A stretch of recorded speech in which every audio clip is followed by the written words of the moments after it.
Alors dans les arts martiaux, j'ai eu plusieurs modèles, un peu comme, d'abord j'ai commencé les arts martiaux à l'âge de l'adolescence, donc à l'adolescence on se cherche des modèles. Alors il y a eu Bruce Lee, bien évidemment, Bruce Lee, et ça reste pour moi un modèle, même à 51 ans, ça reste un modèle de technique, de philosophie, de recherche, d'approfondissement. C'était quelqu'un de complètement pertinent, de révolutionnaire pour l'époque. Il a vraiment révolutionné les arts martiaux chinois, et enfin les arts martiaux en général, les arts martiaux chinois, le cinéma d'action. C'est grâce à lui où toutes les générations des Jet Li, Jackie Chan et Van Damme ont pu éclore. Hein. C'est grâce à Bruce Lee, hein, bien évidemment. Et en même temps, on oublie, c'était un philosophe, Bruce Lee, c'était un chercheur. Et j'ai eu l'occasion de rencontrer son frère, qui lui ne pratique pas du tout les arts martiaux, et j'ai pu échanger avec lui sur Bruce Lee et sur ce qu'il était. Et finalement, ce que j'ai pu comprendre de lui à travers ses écrits, à travers tout ce qu'on a relaté sur lui, apparemment était juste, était relativement juste. Bruce Lee reste toujours un modèle et finalement quelqu'un qui me motive en permanence dans ma pratique. Ça a été le premier qui m'a vraiment fait aimer les arts martiaux et continuer à les pratiquer. Bruce Lee avait quelque chose de traditionnel en lui, il incarnait les valeurs confucéennes, mais en même temps les valeurs de modernisme telles que l'Amérique pouvait l'incarner avant. Et je dirais qu'il souffrait aussi de la culture asiatique, qui était très archaïque, surtout dans les arts martiaux, très poussiéreuse, et qu'il l'a révolutionnée, et qu'il a voulu changer les choses qui semblaient aller de soi et qui étaient complètement inefficaces. Donc Bruce Lee a été un chercheur invétéré et apparemment il faisait facilement de coups de poing quand on doutait de ses propos. Donc c'est quelqu'un de passionnant, d'exalté, certainement pas facile à vivre, avec un caractère bien trempé, m'avait dit son frère, mais quelqu'un de très attachant. Et je pense qu'on ne peut pas être indifférent au charisme qu'il avait. Il suffit de voir dans ses films, je dirais, plus de 30 ans après sa mort, son charisme reste intact, la réalité de son discours reste intacte. Bruce Lee a été l'innovateur dans le domaine du cinéma d'action.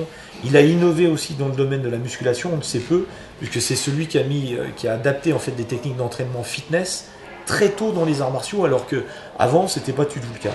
Et au niveau philosophique, il s'est inspiré de gens comme Krishnamurti, de Descartes. Il a fait une synthèse vraiment philosophique très intéressante.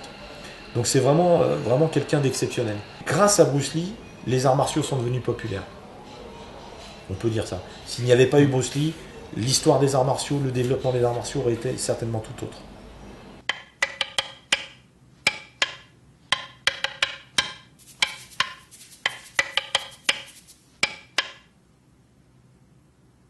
You know, baby, this bamboo is longer, more flexible, and very much alive.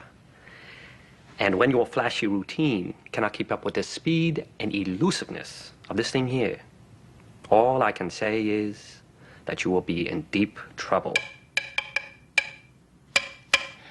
That we will have to find out.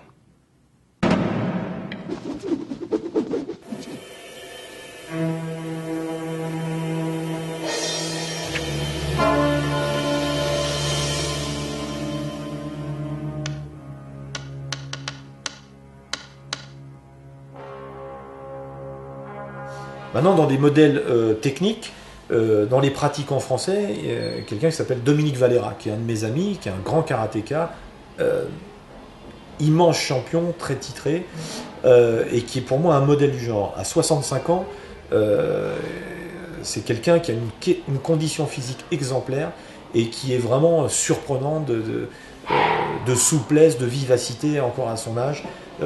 Bien que 65 ans, c'est pas un grand-père non plus, mais c'est quelqu'un qui m'a motivé et qui continue à le faire dans ma pratique. Et j'ai la chance d'être parmi ses amis.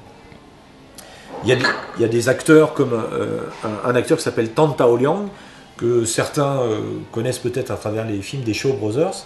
Et la particularité de Tan Tao Liang, c'est qu'il avait une technique de jambes extraordinaire. On l'appelait flash leg, donc les jambes rapides comme l'éclair. Et lui, ça a été vraiment un de mes modèles du genre pour les techniques de jambes. Et d'ailleurs, en compétition, j'essayais de l'imiter, de bloquer les coups de pied et de frapper tous azimuts sans poser la jambe. Ça a été aussi un modèle très important pour moi, en tout cas. Il y en a de nombreux autres hein, dans les arts martiaux. Benny Urquidez pour le combat, hein, pour la boxe américaine. Et j'ai eu la chance, par mon parcours martial, que le magazine Karaté Bushido, justement en 84, me décerne le titre de meilleur combattant de l'année. Et ce titre m'a été remis par Benny Urquidez, que j'admire énormément, donc à l'occasion de cette cérémonie un peu, c'est l'équivalent des 7 d'or ou des Césars, quoi. Plusieurs maîtres m'ont marqué. Un de ceux qui m'a marqué, un des premiers, c'est le maître Cao Tao Chen, qui est en fait un maître de Tanglang, de l'école Tanglang et du Shaolin du Nord, qui était un maître de Taïwan et que j'ai connu lorsque j'ai fait les championnats du monde à Taïwan. Il m'a remarqué dans mes qualités pugilistiques et il s'est intéressé à moi. Quelques années après, je l'ai fait venir en 88 en France avec mon ami Alain Sadoun. C'est la première fois qu'il sortait de Taïwan et je l'ai fait venir pour organiser un stage avec lui. Et pendant une semaine, il nous a instruits dans son art. Et à l'époque, il avait 73 ans lorsqu'il est venu. Et apparemment, il est toujours en vie et il approche des 100 ans. Je pensais qu'il était décédé, mais en fait, il est toujours en vie. C'est un très très grand maître de Tanglang. Et à l'époque, quand je l'ai fait venir, j'avais 27 ans. J'arrêtais la compétition, quasiment. Et pour moi, il incarnait le grand-père tel qu'on rêve de l'avoir. À la fois grand-père, patriarche, très compétent, très efficace, avec beaucoup d'humour et de chaleur humaine. Il n'y a pas longtemps, j'ai revu ses vidéos, ça m'a touché de voir sa compétence et sa gentillesse.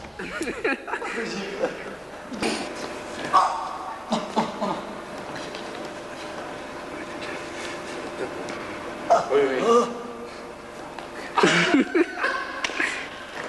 Fais deux. Fais deux. Tiens. Vas-y, prends les bras. Ah.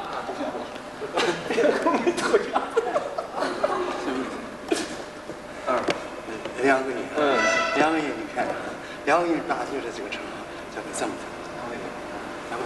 哦，对。啊，这个场他2个月才做，啪，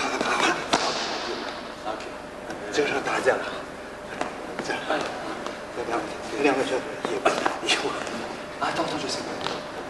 啊。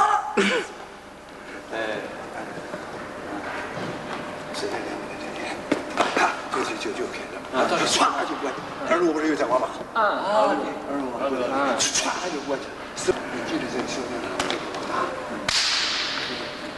上啊！这手出来是不大，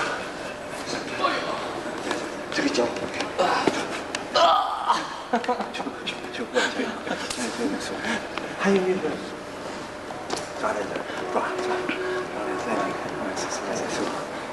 哇！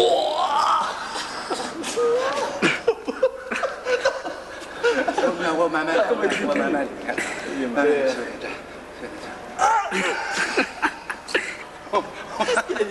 ，plus récemment, enfin il y a quelques années maintenant, mais plus récemment, le maître Wu Pin, donc le fameux maître de Jet Li, mais qui n'est pas simplement le maître de Jet Li, il a été le père du Wushu moderne. C'est celui qui a amené le Wushu au plus haut niveau et qui a entraîné les plus grands champions chinois. Maître Wu Pin a ces qualités de cœur qu'on aime avoir chez les gens des arts martiaux. C'est quelqu'un qui aime le partage, qui connaît l'Occident, puisqu'il fait de nombreux stages en Europe et aux États-Unis. Et c'est quelqu'un qui a une grande compétence et une grande expérience martiale. C'est quelqu'un qui est très respecté en Chine, de par son statut, mais en même temps de par ses compétences et ses qualités de cœur. Et c'est vraiment mon maître de cœur. Et je dois dire que lorsque j'ai rédigé un livre, le grand livre du Kung Fu Wushu, il m'a fait l'honneur de dédicacer ce livre. Et un de mes amis chinois, professeur d'arts martiaux aussi, était presque jaloux, parce qu'il m'a dit, mais tu sais, jamais il m'a fait ça à moi. Il n'a jamais voulu dédicacer un livre de qui que ce soit, et il l'a fait pour toi. Alors, j'en tire vraiment... D'abord, je suis très touché de ça, et un grand honneur pour qu'il accepte de dédicacer le premier livre que j'ai fait quasiment sur les arts martiaux chinois. Et pour moi, c'est un témoignage de confiance, et j'essaierai de jamais trahir sa confiance. Mais finalement, je me suis aperçu que le véritable modèle qui va exister, c'est nous-mêmes. Souvent, on vit par procuration. On vit à travers telle vedette, où on s'identifie, etc. Ce qui est normal à l'adolescence, l'est un peu moins à l'âge adulte. Ce qui est le plus important, c'est d'aller à la conquête de soi. Et finalement, c'est pas narcissique, j'ai envie de dire, mais ma propre mesure, c'est la mienne, justement. C'est pas celle des autres. On ne doit pas vivre sa vie par procuration. On passe toute une vie à savoir qui on est, ce qu'on est capable de réaliser. Et il ne suffit pas d'une vie, justement, pour y parvenir et peut-être comprendre un peu mieux le sens de la vie et le sens de notre vie, en tout cas, dans la société. C'est pour ça que j'aime rappeler avec humour, on aura l'espoir de mourir parfait. C'est dommage.